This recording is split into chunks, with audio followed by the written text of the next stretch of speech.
วัสดีจ้าสบายดีพี่น้องสบายดีทุกคนครับสวัสดีที่บ้านเจสีจากพี่น้องมาเวียกเป็นสิวในปลายจมูกมาเวียกก็เลยมาแวะหาเจสีจ้ามาเวียกในบ้านเพิ่นนี่แหละแวะแล้วก็สิเมื่อ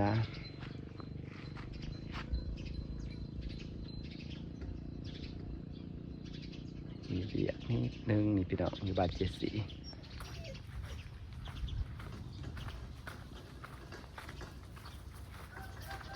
ทางเปื้อนอยู่นี่นะมิตรมาทางเปื้อนจะหลดทาแล้วแถวนี้นะในหัวนี่เปื้อนขัดเปื้อนแหน่คือนอนเสร็จแล้วงอกใช่ย่านฝนตกนอนรอเธอนั่นแหละแล้วเดี๋ยวโอมาบานบอกเมื่อบ้านฝั่งสวรรค์เลยขดำนาบอกบนน่ะลูกหลานเขาไม่ได้พ่อพ่อแม่ไปขี่วิ่งไปไหนมาไหนโอ้ยจะเป็นดมด้วยเนาะคนละดมนี่จำพุ่งมาเฮ้ยหน้าแขกบะมันแขกมาว่าชานั่งลากันเท่านั้นกันจะออกไปพุ่นบะไปพุ่นกลับไปกำลังว่าสิสาคุณจะมากินมาได้กินข้าวตื่นแล้วก็มาเลยกินตามพุ่งไม่ชวนครับไปไม่ชวนรถยากวะขี่รถจักรไปขี่ข้านกลับรถกลับรางทางเปื้อนกันเด้อแล้วจะเข้ามาเอาบัดเดียวบัดมาตึงเอานั่งเอามาลากาตำนาปะนำหน้าอะไรกันให้ไปเอาข้าวให้แกจับมันหลายมือบ่เฮ้ยฝนตก2-3 มื้อ3 คืนมันจะสิออกยับมาไม่ได้แล้วจะน้ำมันท่วมเลยมันมา3 มื้อ 3 คืนนะฝนก็ได้เราก็จะกลับไปบ้านจะแขกจ้าโอ้ยบกม่วงกันนะอย่าบกม่วงหน้าคุยกันเต็มต้นอยู่บ่มองแก้วมันเป็ดไหมนั่นให้กระโดดมันใหญ่เดี๋ยวตับลูกแกมากินบกม่วงพอดีกินเลยนั่งมองซานมาดูเนาะที่นี่เราเป็นอาซาเลยเหรอ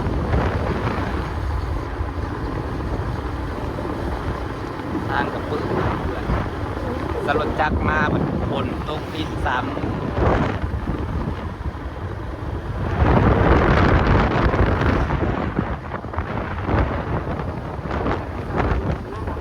ที่กับบริไก่กันเนาะนั่นแล้วหูยตอนเป็นที่อับสัญญาณนะได้เขานั่งตุ๋ยไม่ได้นางปัดเลิศครัวเสร็จแล้วเหรอตูบหน่อยหนาอยู่นะเฮ้ยเย้หน้าสี่แล้วจะเอาเงินให้เหรอจะเอาเงินฉลองมาฉลองอะไรเบิดเงินฉลองอะไรฉลองที่คลิปเรามันไม่ขึ้นช่วงนี้คลิปใครก็ไม่ขึ้นจ้าคลิปฉันนี่จะไปดูอะไรค่ะห้องไอ้แขกกูเดียวได้แค่ห้องไอ้แขกกูเดียวขึ้นชูบอกเป็นช่วงของเพิ่นเนาะ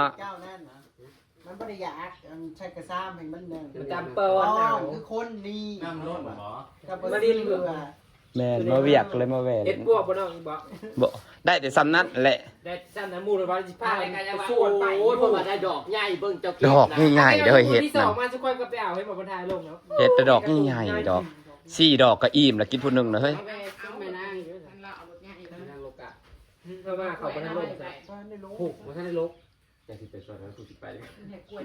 เก้า8 โมงแล้วจะค่อยมาจะก็ลงจะน้อยบ่ไปจะมาได้บ่ค่อยโหดไหนตำมะหุ่งไปกินตำมะหุ่งเฮ้ยแซ่บเผ็ดตัวผ่านบ่ซาเลนมันซื้อซาเลน300,000มันนานผ่านขวงในตัวใส่ตัวขว Facebook ละสูว่า300,000และสิผ่านและก็บ่ผ่านวานมันน้อยน่ะบ่เกี่ยวกับผู้ติดตามขอแค่ผ่านซาเลนเวลาขึ้นในคือในซับขีดนะขึ้นขีดคือพูดขีดเบิ่งว่าสิผ่านตะเกณฑ์น่ะมันผ่านเบิดแล้วก็ให้รอเห็นมันล่อบ้านนี่ครับเดินเตะปะแรกแบบมาบอกว่า300,000แล้วสิผ่านปัดบ่เฮ็ด300,000ผ่านก็ยังบ่ผ่านอีกก็เป็นซาเลนซื่อๆกุ้งขวงอันที่จริงมันยังผ่านแต่ตัวแรกผมคอยนัดคิดเตะ300,000นั่นมันก็กี่ตัวให้ตัว เวทหลายๆ แม่นมันบ่ได้เคลื่อนอันนี้ใด นั่นนะ มันกำลังยิ่ง บัดนี้เวลามันจ่ายเงินมันบ่ได้จ่ายคืออยู่ทุบทุเรียนใดยามจ่ายจังจ่ายบางทีก็3 เดือนทบเทื่อหนึง จะเห็นอยู่บักคัดนะ27 ล้านนะอะไรจักเหรียญเลยเสียดาย เอาต่อใจแก่ไม่เหรอบ างคลิปก็บ่จ่ายเด้เฮ้ย มันจ่ายเสียดายคิดนึงว่า ใส่เองหรือน้ำตาล คอยนี้ลูกชายอยากได้ก็จะหาย เป็นหมาได้ ไอ้ กับ กระแมน แม่ วันที่ สร้างละส ไอ้ ร้าง กระแมนสีขีกระแมน กระเป๋าไว้ มาเอื้อมามันสร้าง โอ้ย3ใบนะบ่ได้ ค คน น เรา ละ ประ พัน ตูโป๊กเพิ่นว่า อันนี้ก็สีน้ำเงินใส่กระเงิน เออ อัน จะ นี้ก็ใส่เงินเก็บสีเขียวเหนียวสาบ ใส่ของได้หลายพร้อม ดีดีๆจ้ะ สีเหลืองคนเอาไปหาขายขาย ไว้สีรับแขกเนาะก็ใส่พายมันยางลงมาชามเลยแขก กล้วยตำเลิมหรือไม่ใช่บ่เจซี 30,000 จมเลิมเขาก็เคยได้ยินอยู่เขาจะใส่ เขาไปหาเฮ็ดนะเฮ็ดตำ โอ้ เลิม ยไปตุ้มน้อยดีกว่า ตำเลิมเอาไปยังตุ้มน้อยนะ มันบ่ เฮ็ดละงูออกบ่เฮ็ดออกบ่เฮ็ดละงูออกบ่ ไม่ละโงกออกเลยเดี๋ยวนี้ บ่ได้ไปส่องมึง ถ้าเอาบ่ทันออก วันออกดอกมันแฉะก็เราไปสิออกจังได๋ฝนตก3 มื้อ3 คืน 2 มื้อมันสิออก เคยไปแต่กับโยดห่วยเลยบรรณคูไปทั้ง พากระจมหาฝนแล้วมันมาแน่3 มื้อ3 คืน4 มื้อ4 คืนเนาะพบว่าฝนพอบ่ได้ลิ้นพร้อมได้แห้งพร้อมได้ แห้งแล้วทางเจ้าทำจุคอยให้มิตรดิน แห้ง ผู้ที่ถามเตือน น้ำมันแบบว่าฝนตกแท้ตกกว่า3 มื้อ3 คืนน้ำมันบ่ระบายเสียคือเอาข้อใส่กันก็เจือน จะเอาปลาเข่งลงอยู่กันจะเอาปลาเข่งลงคือส่ง มันสิเจือนอีกแล้วน้ำฝนตกโพดตกโพดมันดีใจ แต่ว่าอาซีบ่ลงแล้วได้เฮ็ดเต็มกระโตแพ็ค ยังว่าไงมันสิ แล้วห้องก็ได้เฮ็ดก็ถาเราอาซี เฮ็ดก่อเนาะบ่เนี่ยแซ่บเฮ็ดก่อนะแซ่บๆได้ ไปเก่งน้อย ก็กันตอนเผาเราอะ เฮ็ดก่อนมันหาง่ายมันอยู่ในออกในเวิงมัน เดี๋ยวห่างงานจะคอยซาจนว่า ต้องสระใด เอาจะคืออันผลิต มันออกตะบอนมันหันเด้ ถ้าจะได้อันโตสีดำปัดพาสีแดงมันก็ไม่มีแล้ว แก้เก็บคล้ายๆนั่นนี่แบบ มันยังได้ตัวสีดำเมื่อฟ้าสีแดง โตสีดำปัดพาสีแดงมันยิบเองเฮ็ดไหนเป็นจังหวะนั่นแหละ ยิบจะเอง เอามาตัดออกแล้วยิบเองติ ถามไปโอ้ตัวสิเอาอยู่บ่กระเป๋าก็บ่ตอบบ่ตอบเขาก็บ่สั่งเลยก็น้อยสั่งมาหมู่บ่เอาแล้วเฮ็ด ยิบเองที่เฮ้ย บ่ เลยส่วนนางล่ามาเล่นที่เลยใส่ ตอนแรกว่าสิสั่งเห็นก๋วยเตี๋ยวแล้วออกมากินส้มตำแล้วแบบว่าสิมากินส้มตำเที่ยงหน่อยแล้วงามๆเนาะไปแต่อยู่ ห้าตับมันก็จะ ไปแต่นอนเย็น เป็นหนังตุ่มขึ้นข้าวข้อนี่ขั้นอีกเลย ไปแต่นอนเย็นแท้ ได้ถุงเพิ่นตัวได้งามตัวได้เป็นสั่งอัน แต่ นี้ สีเขียวกับสีนั่นเด้สีเหลืองนี่นะแล้วแบบเพิ่นบ่เอาเพิ่นบ่มากเลยให้ บ่มันง่าย เดี๋ยวคอยก็เลยเสียว่าให้ เฮา เจ้า เข้าใจว่ามันซ้ำดี โอ้ โอ้ยให้ลูกซ้ายลูกแขน ใส่ มันก็งามอยู่เด้ล่ะ มันขัดงามแบบ แค่ไพ่แล้วพอดีเลย หากว่าแบบหักใบตัวละจับมันงามกว่าเต็งว่าเนาะมันเป็นเหลี่ยมงามดีนั่นนะ เขามาเกลี่ยไปนั่นแล้ว หน่อยฉันนี่เพิ่นสิอ่านได้นี่เนาะ ผู้ใดกระพายก็ได้ 160จำได้มันขายอยู่ข้างออนไลน์แพง200 เออก็ว่า ผู้หญิงกระพายได้ผู้ชายกระพายได้ใบนี้นะพอดีงาม ต้องนี่นะนิ่มขาดเลย มันถือดีอยู่แล้วก็บาท จากว่าจ้างส่งเนาะมันใส่บ่งาม อันนี้นะพ่อข้าประวัติศาสตร์งาม ใบนั่นแหละงามใบสีอันนั้นนะ ทุกมือให้แซ่บแก้เลย แกหรอ เอาเลยเฮ้ย สาย นี่มันมีตัวปั๊บอยู่ มีตัวปั๊บอยู่ยัดอยู่เลย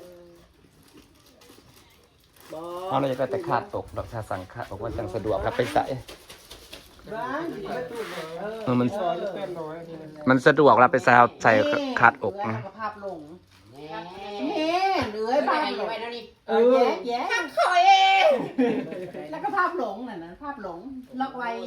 ลงมาเสร็จเลย เนี่ยมันสิบ่ก็ยัง มันจะโอ้ยจะสีปลาพายมันได้สัก สิเฮ็ดตำย่างนะนี่ อ้าวมันบริมีหูดเก่าบ่ เนี่ย อ้าว โอ้มีแนวหูดครับบ่ บอ บ่ อ้าว อ้าว ของลิโอมันกระสายเนี่ยนี่อยู่เดี๋ยวตัวหนึ่งของมันนะ เอ็ดมันเด้อ มันสิเก็บไว้ได้ไปดีไซน์มันนะ ถืออยู่นั่นนี่นะ สิเก็บได้แบบนี้ สีกลม มันอยากใบใหญ่พุ่นเนาะ อีหยังให้ไปใส่ให้ผู้เก่าให้อีแน่โอ้ผู้ไปเฮ็ดกินมาพี่สิเก่าให้นี่ เป้าจ้า ว่า อยาก มาหอดพิซซ่าไปน้องจ้าสิฝากบรรยากาศไว้สักนิด สบายดีเด้อ สี่รถนะแล้วมันมาขึ้นแล้วมันสิยากเนาะแล้วขึ้น นานๆที ลาย จะได้โพหน้ากัน แม่นขึ้นร้ายเลยยากงาน เอา นะ ในกระถางมันเด็ดนี่ครับก็จะออก